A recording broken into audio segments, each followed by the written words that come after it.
83-year-old Lois, who asked that we not use her last name, was home on a Friday night when a man said, "I have your grandson." He was so distraught and crying. Through sobs, she said he explained. "I've had too many beers. I drove the wrong way up a one-way street. I hit a car, and I got arrested. Don't tell anyone. Promise me.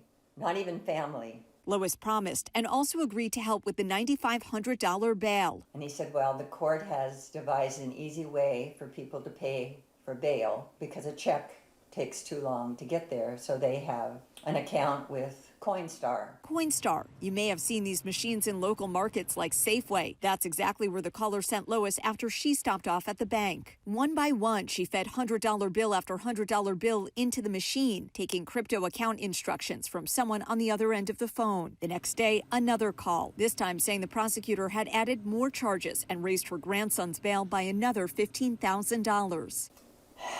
The extra charges are because the woman in the car that he hit had suffered a miscarriage. Back to the machine she went, putting in $100 bill after $100 bill. It took me over an hour. Every $10,000, it prints a receipt. And then a third call. This time it would be another $25,000 for attorney's fees and court costs. What was I to do then? Just say, "Oh, I'm going to abandon him"?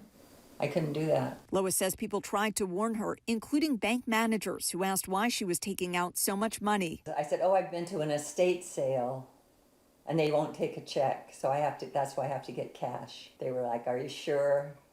I mean, they tried. The Coinstar machine itself had warnings. "If you think you're being defrauded, stop." Well, I couldn't stop. And even another Safeway shopper who saw Lois standing here for far too long tried to warn her. "Are you sure this is not a scam?" And I said, no, I'm fine, I'm fine. And she said, "I think you should check on this." It was that warning that finally prompted her to try texting her grandson. "Hi, how are you? How are you doing?"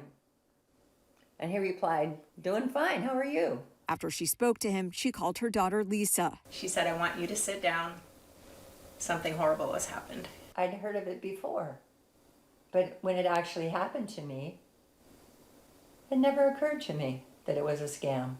It's hard to believe that there are people out there who basically are making a living out of scamming older people. Lisa says she spent 4 days trying to get a person from Coinme on the phone. Very difficult. In an email, the company apologized to Lois, but explained due to the nature and design of cryptocurrency, the transactions are irreversible, and Coinme no longer has the funds in custody. A sentiment the company echoed in an emailed statement to 7 on Your Side Investigates, writing in part, quote, "While we work hard to protect our customers through multiple full-screen warnings at various stages of the transaction process, we understand the emotional manipulation scammers use to deceive individuals. In cases like this, transactions are instantly sent outside of Coinme's platform, making the funds unrecoverable." Coinme also told 7 on Your Side Investigates it permanently closed the scammers' accounts. They just destroy people's lives. They're despicable people. Lois suggests families have a secret password or phrase with loved ones should they ever call with an unlikely story or plea for help.